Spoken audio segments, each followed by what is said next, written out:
Hola, en este vídeo vamos a hablar de la técnica de rectificación síncrona. ¿Y por qué hacemos eso? Bueno, porque venimos de un diseño de convertidor reductor, que es este que tenemos aquí, donde tras hacer el análisis de pérdidas por cada componente, nos hemos dado cuenta de que el diodo es el componente dominante y en concreto su conducción.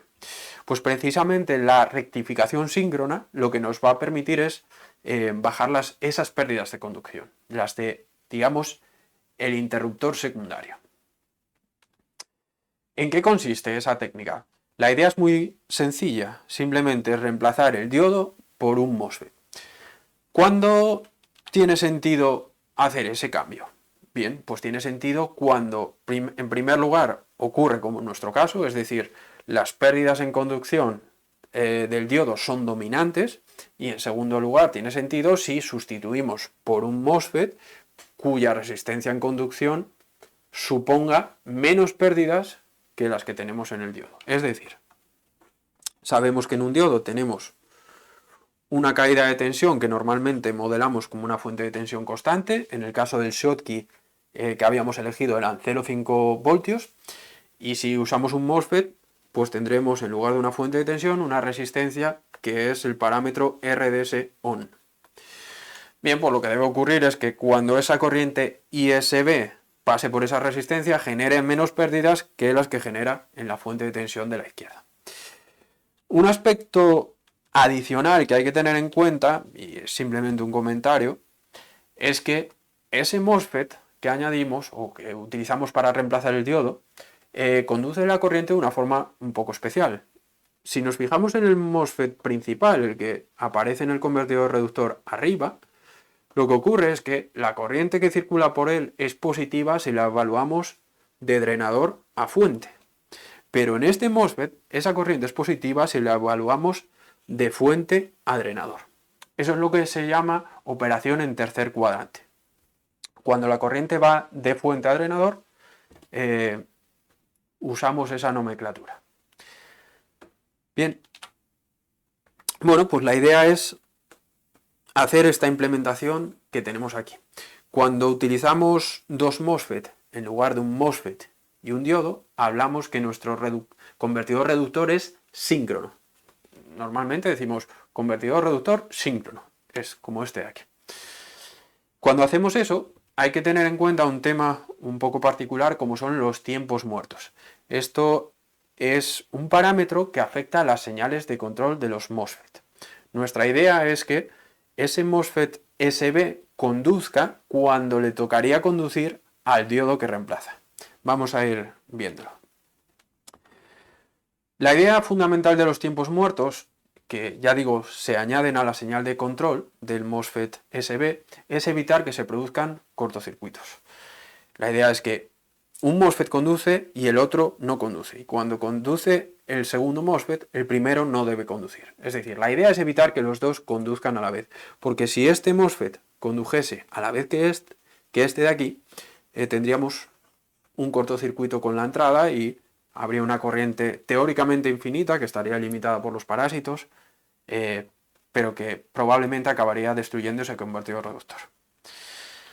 Bien, para evitar esa situación, teniendo en cuenta que la conmutación de un MOSFET requiere un cierto tiempo, como ya hemos visto, no es algo que se produzca instantáneo, no nos queda otra que meter unos tiempos muertos en las señales de control, de tal forma que no ordenemos la activación del segundo MOSFET hasta que estemos seguros de que el primero se ha apagado.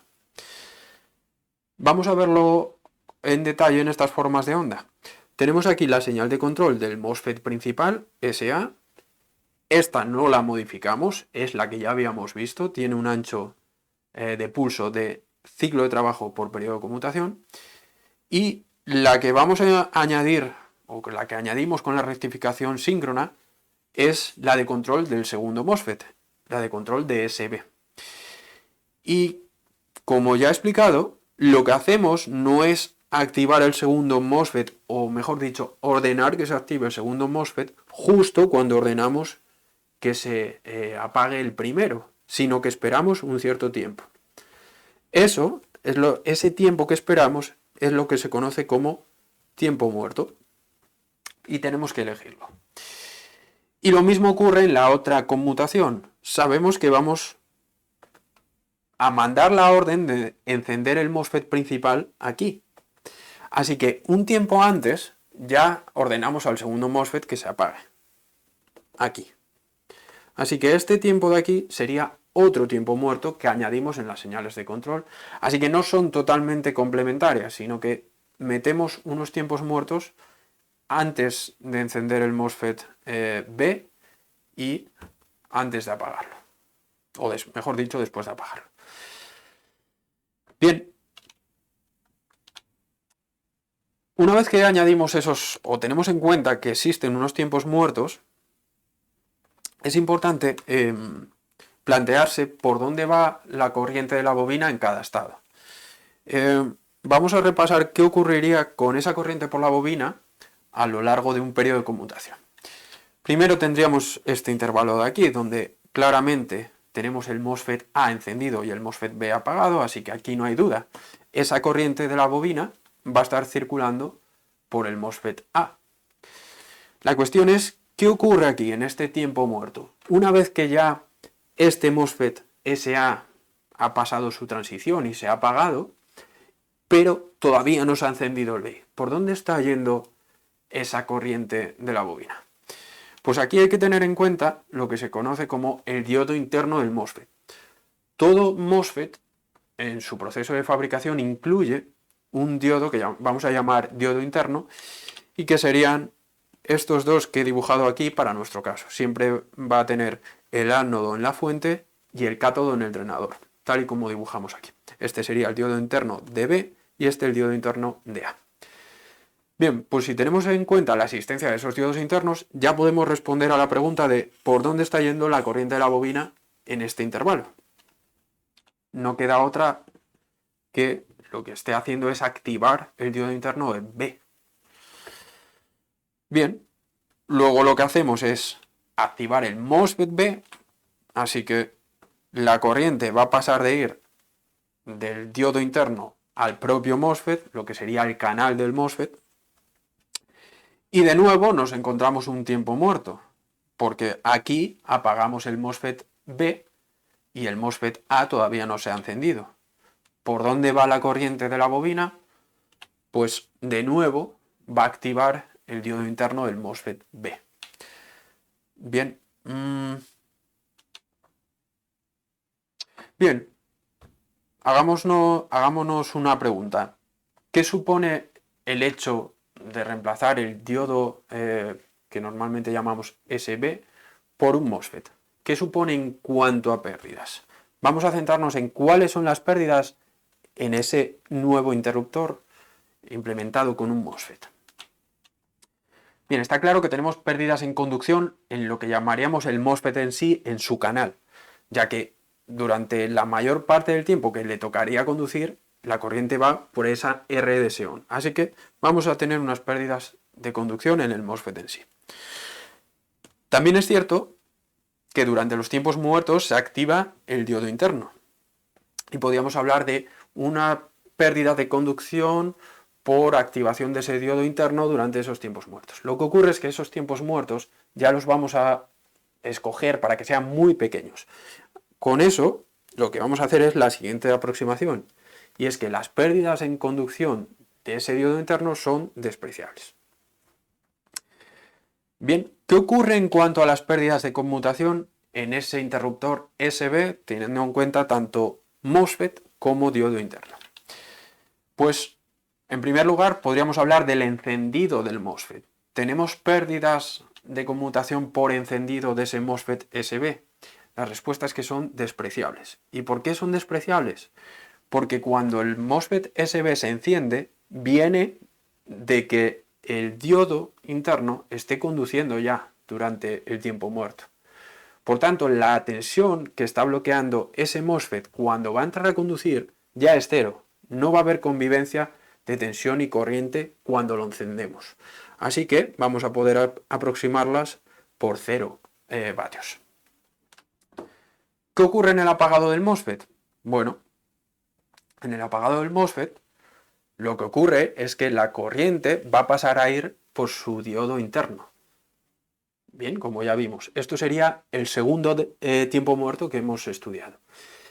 Pero como solo se produce un cambio en el camino de la corriente sin producirse un cambio en el bloqueo de tensión, es decir, cuando la corriente pasa del MOSFET al diodo interno, no cambia la tensión que bloquea prácticamente. Así que ese apagado también podemos aproximarlo por 0 vatios, porque no va a haber apenas convivencia tensión y corriente. Dicho de otra forma, antes y después de la conmutación de ese MOSFET no hay corriente. Perdón, no hay tensión que esté bloqueando ese MOSFET. ¿Qué ocurre en el encendido del diodo interno? Esto es algo que se produce 2 veces. Se produce en el primer tiempo muerto y en el segundo tiempo muerto. Lo que vamos a aproximar es que, como cualquier diodo, el encendido de un diodo es muy rápido. Y por tanto, las pérdidas que vamos a tener en el diodo interno por su encendido van a ser despreciables. Y por último, ¿qué ocurre en el apagado del diodo interno? Esto es algo que ocurre 2 veces también en el periodo de conmutación. En primer lugar, ocurre cuando en el primer tiempo muerto acaba y pasamos a activar el MOSFET SB, este de aquí. Es decir, cuando la corriente pasa de ir así a ir así. ¿Qué ocurre? ¿Se produce recuperación inversa ahí? La respuesta es que es despreciable porque el diodo no va a pasar a bloquear tensión. Bien, el cambio de tensión que bloquea el interruptor B es despreciable, así que no hay apenas recuperación inversa. O podemos decir que es cero. ¿Qué ocurre en el segundo apagado que se produce del diodo? El segundo apagado es el que se produce en el segundo dead time o al finalizar el segundo dead time. Es decir, cuando la corriente pasa de circular por este diodo interno a circular por el canal del MOSFET principal. Ahí sí que vamos a tener recuperación inversa. Pero ¿quién se va a comer esa recuperación inversa? El MOSFET principal, como ya vimos. Es la conmutación normal que veíamos entre un MOSFET y un diodo cuando se apaga el diodo y se enciende el MOSFET en un convertidor reductor. Así que aquí lo que hay que saber es que, como ya decíamos, en el diodo en sí las pérdidas son despreciables y el que se va a comer esas pérdidas, ese picotazo de corriente inversa, es el MOSFET principal. Bien, teniendo este último punto en cuenta, hay que mencionar una práctica muy común cuando se hace un convertidor reductor síncrono, y es añadir un diodo Schottky en paralelo con el MOSFET SB. Es decir, no solo tendríamos un MOSFET principal, un MOSFET secundario, sino que también ponemos un diodo Schottky en paralelo con SB. ¿Por qué hacemos eso? Porque con ese Schottky que añadimos aquí, lo que buscamos es que en lugar de activarse durante los tiempos muertos el diodo interno, se active el diodo Schottky, que ya sabemos que tiene una recuperación inversa buena, y sobre todo en comparación con ese diodo interno, que en general sus características son malas. Con esto lo que evitamos es afectar tanto al MOSFET principal en su encendido. Bien, pues hasta aquí con la introducción de esta técnica de rectificación síncrona, y lo que vamos a hacer en los siguientes vídeos es primero evaluar los resultados y después también vamos a ir validando sobre todo lo que acabamos de ver en esta diapositiva, que bueno, son ideas que hay que comprobar si en la simulación también se cumplen. Venga, un saludo.